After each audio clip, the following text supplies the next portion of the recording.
I'm Jason Cates. I live in Wyoming, Ontario. This is my submission to Princess Auto's Ultimate Figure Outer contest. And this is the Rollinator. This is my lawn roller. It's been about 2.5 years in the making.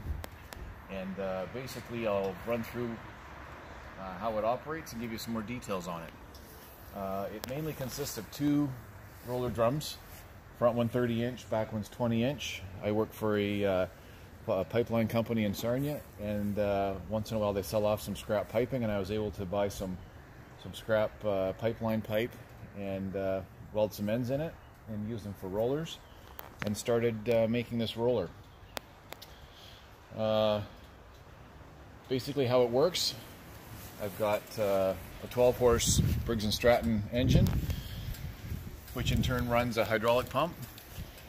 The hydraulic pump is fed from a 10-gallon reservoir here, and the hydraulic pump feeds a dual spool controller, which controls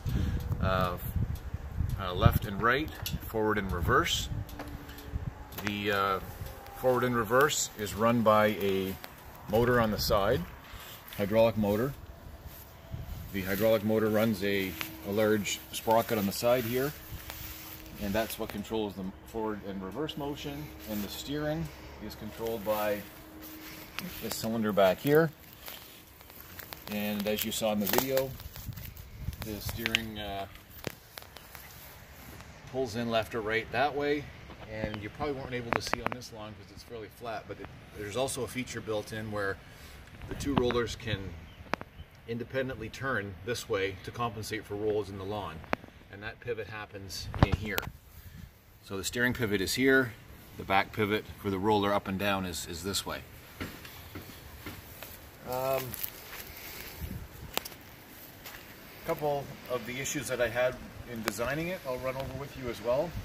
First, I had a problem with heat buildup. Obviously you're throttling your controls quite a bit for steering and forward and reverse, which generates a lot of heat in the hydraulic system. To compensate for that, we included a cooler that was put on the second year. The cooler runs off of a battery in that box in the bottom. A 12-volt battery. That little battery does quite well. Runs, it'll power that fan most of the day. And I just turn it on when I need to, plug it in. I monitor the temperature of the hydraulic oil through a thermometer on the side of the tank. Another issue that I had in designing this was the drive system on the far end caused a lot of problems. First of all, I started out with a lot smaller sprocket, and there was a lot of trial and error on this system to get the right speed. Obviously, with a smaller sprocket, it increases the overall speed of the roller. So the first design with small sprockets, the roller went way too fast, and I couldn't get it slowed down enough to do a lawn roll.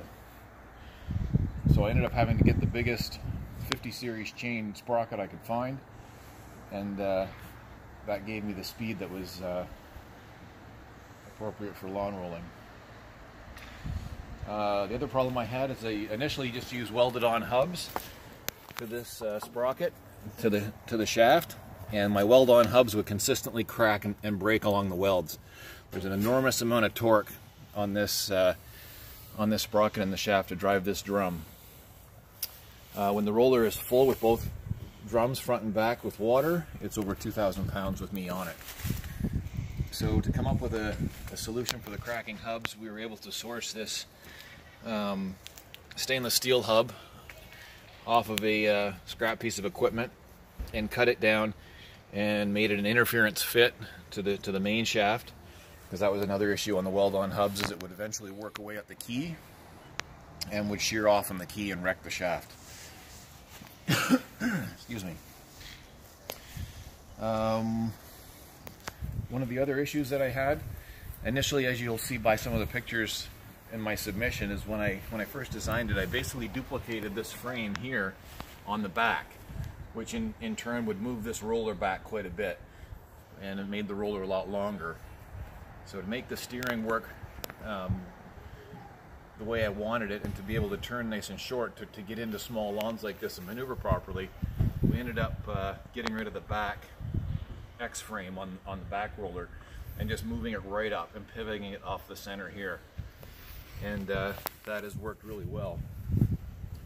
There's been lots of times where I can get into lawns where other bigger rollers can't get in, and that's worked quite well. So I think that's about it.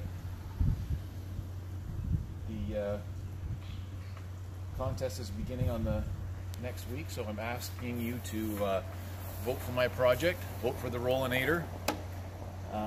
Much appreciated. Thank you very much for watching.